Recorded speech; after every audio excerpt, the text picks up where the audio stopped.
Welcome to DrupalBrief. This is an AI-generated summary of another video, podcast, or blog post. If you want to learn more about what's being discussed here, then please go check out the source. This podcast is sponsored by Drupal Forge. Drupal Forge is an open-source, lightning-fast demo, development, and testing platform. It spins up Drupal sites in less than 5 seconds, complete with a browser-based VS Code. Want to try Drupal CMS, Drupal AI, Experience Builder? No need to install anything on your laptop. Drupal Forge has you covered. Even Composer, Drush, and AI keys are pre-installed so you can hit the ground running. Demo Drupal in less than 5 seconds only at Drupal Forge. Please take a second to click subscribe. We're a new podcast and this helps us a lot. Okay, that's it. Ready? Here we go. Welcome to the deep dive. Today we're looking at something I think is genuinely exciting. A way to bring really dynamic modern web experiences right into your existing Drupal projects. And crucially, without the usual headaches of, a massive architectural change. We're talking about using tools like Svelte and Vite to build what we're calling micro apps directly inside Drupal. So our mission here is to unpack how these technologies can really transform your front-end development within that Drupal world. Think of it maybe as a shortcut to getting more speed, more flexibility, and honestly, a much better developer experience. Kind of the best of both worlds. Yeah, that really resonates. I mean, for so long, developers trying to build those rich, interactive UIs inside a traditional CMS, well, they often faced compromises, didn't they? Right. Or they felt pushed towards going fully decoupled, which, let's face it, isn't always the right move or even practical. Absolutely. This hybrid approach, it offers a surprisingly elegant solution. You can innovate precisely where you need that dynamic behavior without throwing out your stable Drupal backend that's managing all your content. Okay, so let's unpack that term first. Micro apps. When we say that in the context of Drupal, what are we actually talking about? How is it different from just, say, a regular Drupal block or component? Good question. So fundamentally, micro apps are independent, pretty focused front-end applications. But the key thing is they're designed to be embedded within your existing Drupal setup. Embedded within. Yeah, they're not like separate websites. Think of them more as self-contained islands of modern interactivity living right on a Drupal page. And the benefits, well, they're pretty significant. Modularity is a big one. Yeah. You get these super fast load times because you're only loading what you need for that specific interactive piece, and you can often deploy them independently. This really opens the door for specialized teams, right? Your PHP folks can focus on the Drupal backend, the data, the APIs. While the JavaScript devs are building out these Svelte and Vite front ends for specific features. Exactly. It fosters this really efficient parallel development. Everyone plays to their strengths. That does sound like a big step forward. I mean, we all remember using jQuery in Drupal for years. Yeah. It worked, for simpler things. Sure, it had its place. But for the complex, really dynamic stuff we expect today, it kind of hits a wall. Yeah. And then, like you said, we saw that big swing towards fully decoupled. Precisely. And the real beauty of this approach, the micro app way, is that it lets you build those super sophisticated dynamic applications without having to completely detach from Drupal. So it's a true hybrid. It's a powerful hybrid model, yeah. You keep all of Drupal's strengths, content management, permissions, routing for the main pages, but you get the slickness of a modern JavaScript framework where you need it. And honestly, the developer experience boost is huge. Vite, especially with things like hot module reloading and its built-in dev server, it just makes development so much faster and smoother. No more endless build, copy, paste cycles. Right, the dreaded cycle. Yeah. So we've got this power duo, Svelte the lightweight reactive framework, and Vite, the super fast build tool. What makes this specific combination so good, especially for Drupal developers? Well, Svelte's magic is really in how it works, unlike a lot of frameworks that use a virtual DOM. Like React or Vue. Exactly. Svelte does something different. It compiles your code away during the build step directly into tiny, efficient, vanilla JavaScript. Okay. So no framework runtime shipped to the browser? Pretty much, yeah. It avoids that virtual DOM overhead. The result is significantly smaller JavaScript files. They load faster, they run faster, and they're frankly easier to deploy. Less code is almost always better, right? Excellent. And then you pair that lean Svelte output with Vite speed. Plus, many JS developers might already have some familiarity with Vite from other projects, which helps lower the barrier to entry for Svelte itself. That makes sense. And for you, the developer learning this, Svelte feels quite direct, doesn't it? If you know JavaScript, you can kind of hit the ground running. Very much so. Okay, let's get into the mechanics then. Drupal's still the foundation handling the content, the main page routing, permissions, and importantly, exposing the data, right? Absolutely. Drupal is the content engine and the data provider. It typically exposes that data through its JSON API or maybe custom REST endpoints. That's the crucial link. That's how the micro app gets its information. Precisely. The Svelte micro app's job is very focused. It handles the UI for its specific task, building the interactive components, managing clicks, typing, any user interaction, making the data look good and respond dynamically. Drupal provides the what's, Svelte handles the how it looks and behaves. So we get the what's and why. Let's dive into the how. For you listening and wanting to try this, what are the practical integration points? Where do these Svelte app files even live in a Drupal project? Okay, yeah, let's roll up our sleeves. First, folder structure. Typically, you'll put your micro app code in its own directory, maybe something like micro app, inside your custom Drupal module, like my module micro app. Keeps things tidy. Right, separation of concerns. Exactly. And then development. We've got Drupal, maybe running in Docker with BDV or Lando, Yeah. and then this separate Vite dev server. How do you manage both? That's a key practical point. Your workflow usually involves running two things at once. Your normal Drupal setup, and then in a separate terminal, the Vite dev server for your micro app. And the great thing is, you can often develop and test that micro app completely on its own using Vite server, maybe on localhost 0.5173 or similar. Oh, interesting. So you can perfect the UI bits in isolation. Yeah, iterate really fast on the front end before you even hook it into Drupal properly. Okay, so the app is running maybe in dev mode. How does it actually show up on a Drupal page? Where's the connection made? That happens in your Drupal twig template. You'll define a spot, usually just an empty div with a unique ID, like div-id my Svelte app div. Just a placeholder. Just a placeholder. That ID is the target where your Svelte app will mount itself. Basically, it injects its entire UI into that div, and you can have multiple apps on a page, each with its own ID. And how does Drupal know which JavaScript and CSS files belong to that app and need to be loaded on the page? Yeah, that's the job of Drupal's library system. You define this in your modules.libraries.yml file. Right, the libraries file. Yep. In there, you tell Drupal, for this library, here's the compiled JavaScript file and here's the CSS file. Drupal then knows to load those assets when that library is attached, usually via the twig template. Okay, so twig defines the spot, libraries.yml tells Drupal what to load. Now, the final piece, that vite.config.js file on the JavaScript side, how does it ensure the build files match what Drupal expects? The vite.config.js is kind of the conductor for the build process. You configure it to control exactly where the compiled files go and what they're named. So you tell it, put the JS in JSindex.js and the CSS in CSindex.css. Exactly. And those paths and file names must match what you've put in your libraries.yml file. That alignment is critical. Got it. And a neat little trick, you can often add a small function in your vite.config.js to automatically delete the default index.html file that Vite generates during a build, because you don't need it. Drupal's twig file is providing the actual HTML page structure. Keeps your build output clean. Ah, nice tip.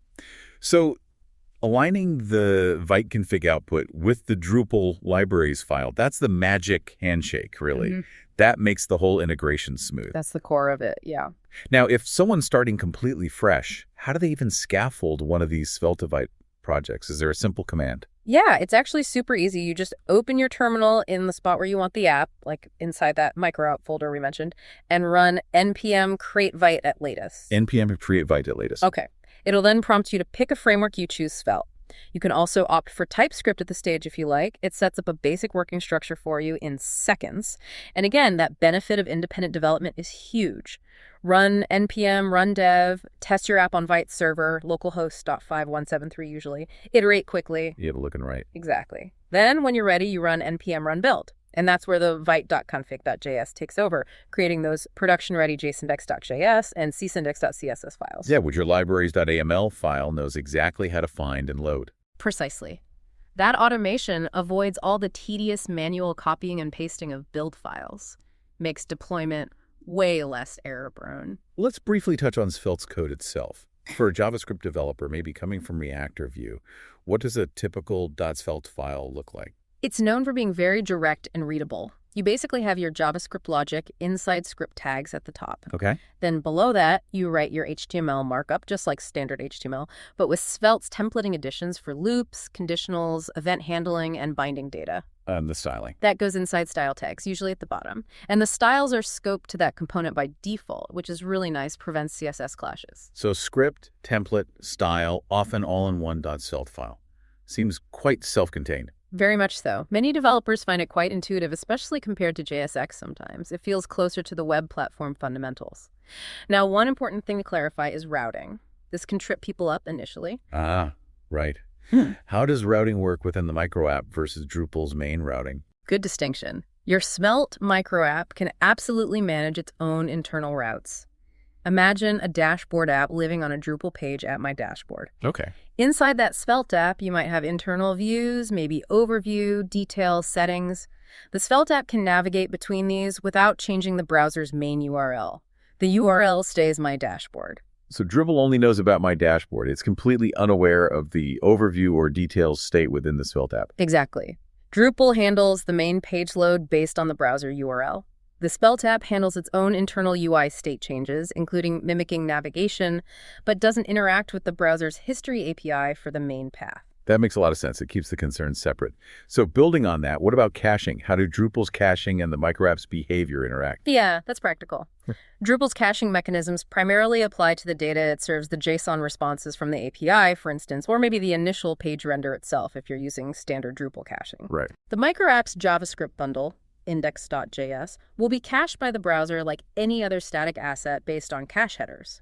Once loaded, the Svelte app runs in the browser. So its internal state changes, like switching between those internal routes, don't really involve Drupal's caching layers. Generally, no. The app might fetch new data from Drupal's API, and that fetch request would be subject to Drupal's API caching rules. But the UI rendering changes happening inside the already loaded JavaScript aren't typically hitting Drupal's page or block cache. Okay, that clarifies things. Now, this all sounds incredibly powerful in theory. The source material you looked at had some great real-world examples. Can you share some of those to make this more concrete for us? Oh, absolutely. The demos really show off what's possible. Think about building dynamic dashboards. You could pull in a library like Apex Charts, feed it data from a Drupal endpoint, and create complex interactive graphs and visualizations right there on a Drupal page. That's a perfect micro app use case. Yeah, trying to do that with just Twig and jQuery would be painful. Exactly. Or imagine interactive maps. Integrating something sophisticated like Mapbox GLJS becomes much more manageable within a Svelte component. You encapsulate all that complex map logic there. Another great example was filterable content listings. Fetching a list of posts or products from Drupal, then providing dynamic, real-time filtering, sorting, maybe even pagination directly in the browser without full-page reloads. Again, a much smoother user experience handled by the micro app. These examples really highlight the strength of this approach for creating these focused, rich, dynamic UI sections that just feel modern and responsive. They sound fantastic. Okay, one last practical area. We touched on the development workflow, getting the local setup right, Drupal and Docker, Vite's dev server. Sometimes there's that little bit of friction getting them to talk to each other correctly. Any specific tips for making that local dev experience smoother? Yes, that last mile of local setup is crucial for a good time. We saw a couple of really helpful tips emerge from developers doing this regularly. One is using aliases for your package manager commands. So instead of just running npm install, you might set up an alias like ddeb npm install or lando npm install. So the command runs inside the Docker container environment. Exactly. It ensures you're using the right node version and that everything aligns with your containerized Drupal environment. Helps avoid weird dependency issues. That's smart. What else? The other key piece is configuring your vite.config.js correctly for your local dev environment. You often need to tell Vite about your DDEV or Lando URLs. So Vite knows how to proxy requests or serve assets in a way that Drupal, running on its local URL, can access them. Precisely. There are specific Vite config settings for the server proxy or HMR, hot module replacement, host port, that you need to tweak based on your local setup, DDEV, Lando, etc. Getting that configuration right makes the communication between the two seamless during development. Right, that makes sense. So that last little bit of wiring, the vite.config.js tailored to DDEV or Lando, is key for that smooth local workflow. It really is. It makes the difference between fighting the tools and just focusing on building your app. Well, this has been a fantastic deep dive. Hmm. It feels like we've really covered how micro apps, especially using Svelte and Vite, offer this incredibly powerful, efficient, and frankly more enjoyable way to inject modern front-end experiences into Drupal. It genuinely seems to bridge that gap, doesn't it, between Yeah. sticking solely with traditional Drupal theming and going for a full, sometimes daunting decoupled architecture. I think that's exactly right. It's about targeted modernization. For you, the listener, the big takeaways are, I think, a significantly better developer experience, faster builds, easier state management, enhanced modularity in your code base, making things easier to maintain and update, and ultimately the ability to create these really slick, engaging user interfaces without having to completely rebuild your site architecture. Yeah. You add the dynamism precisely where it delivers the most impact. So let's leave you with a final thought. Imagine the possibilities this opens up. Complex, interactive dashboards pulling real-time data, advanced data visualizations, highly tailored, dynamic user onboarding flows, all built with modern tools, yet still anchored firmly within your robust Drupal content management system. What kind of dynamic feature could you build into your existing Drupal site using this hybrid approach? We definitely encourage you to explore Svelte, Vite, and this micro app concept further. Absolutely. It's a really compelling direction for Drupal front-end development. That is a wrap on today's Drupal Brief. Remember, this was an AI-generated summary, so be sure to check out the original source for the full story and all the details. Before you go, if what you heard today got you excited about trying something new in Drupal, remember that Drupal Forge has you covered. Whether you want to test that new module, demo a concept to your team, or just explore the latest Drupal features, you're literally 5 seconds away from a fully loaded development environment. No downloads, no setup, no hassle. Just pure Drupal innovation at your fingertips. If this episode was helpful, please hit that subscribe button and leave us a review. It really helps other Drupal developers discover the show. Thanks for listening, and we'll catch you on the next Drupal Brief.